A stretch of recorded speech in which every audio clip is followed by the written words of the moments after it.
வணக்கம் மக்களே. இப்போ நான் அந்த நீர் உருண்டை செஞ்சு காமிக்கிறேன்.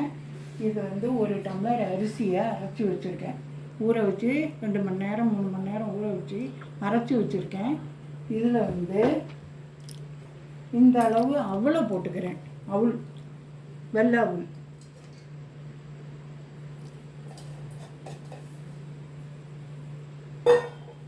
அப்புறம் இந்த அளவு தேங்காய், ஒரு மூடி தேங்காய் அதையும் போட்டுக்கிறேன்.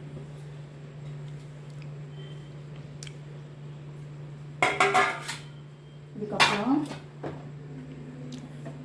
அடுப்பில் ஒரு எண்ணெய் சட்டியை வச்சுட்டு இந்த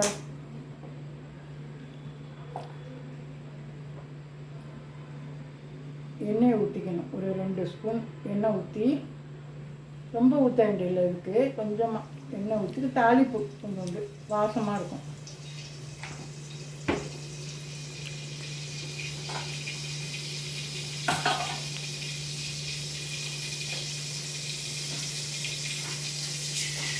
கடுகு கொஞ்சம் இதில் உளுத்தம் போச்சு.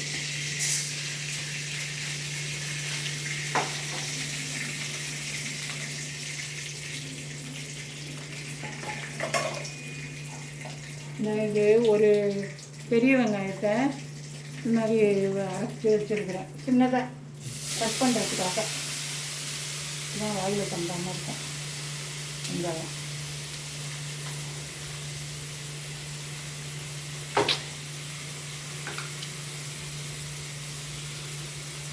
வெங்காயத்தை பாய்ஸ் மோடில் வச்சு இங்கே வந்து நுணுக்கி வேண்டியது தான். இதுக்கப்புறம் இதை வதக்கிக்கணும். வெங்காயத்தை வதக்கிட்டு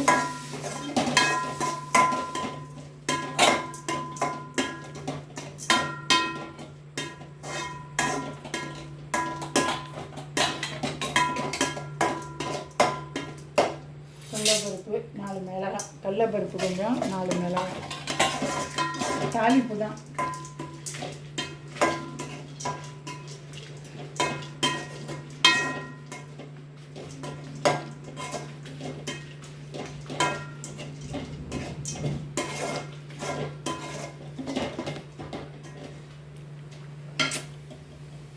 இதை வந்து எல்லாத்தையும் போட்டு நல்லா பிசைஞ்சிக்கணும். அப்போ தான் உருட்டை வரும். அதுக்கு தான் அவளும் கலந்துட்டோம்னா தேங்காய் விட்டு உருட்டை வரும்.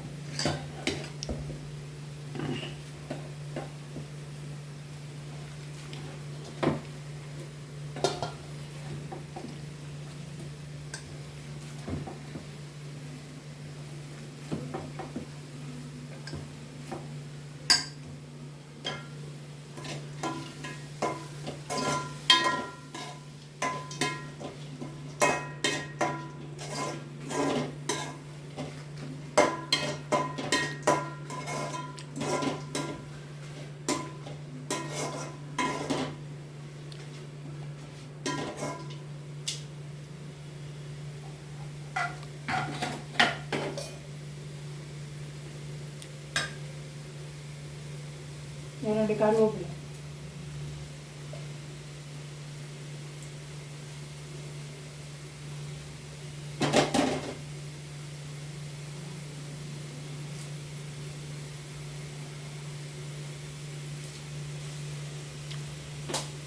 நான் வச்சு கருவேப்பிலை அதையும் வச்சுட்டு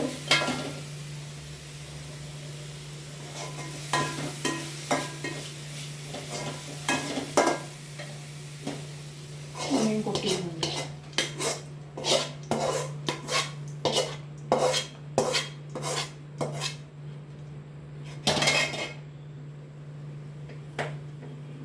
அவ்வளோதான். அடுப்பை பற்ற வச்சு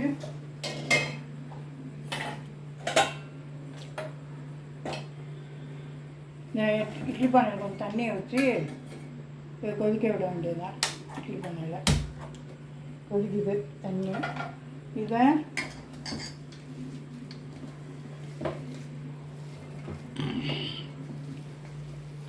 நல்லா கலந்து விட்டு, நான் கையால் பிசைஞ்சால் நல்லா சூப்பராக பிசைஞ்சிடலாம். அதுக்காக தான்.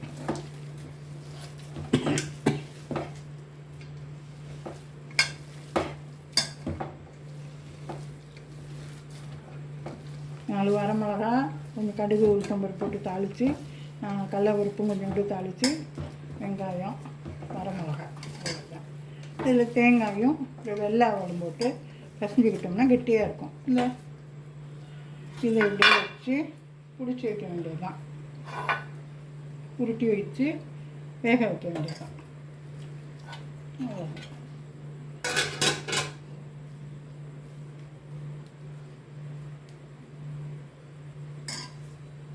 நம்மளால் முடிஞ்ச அளவுக்கு உருட்டி வச்சுக்கணும்.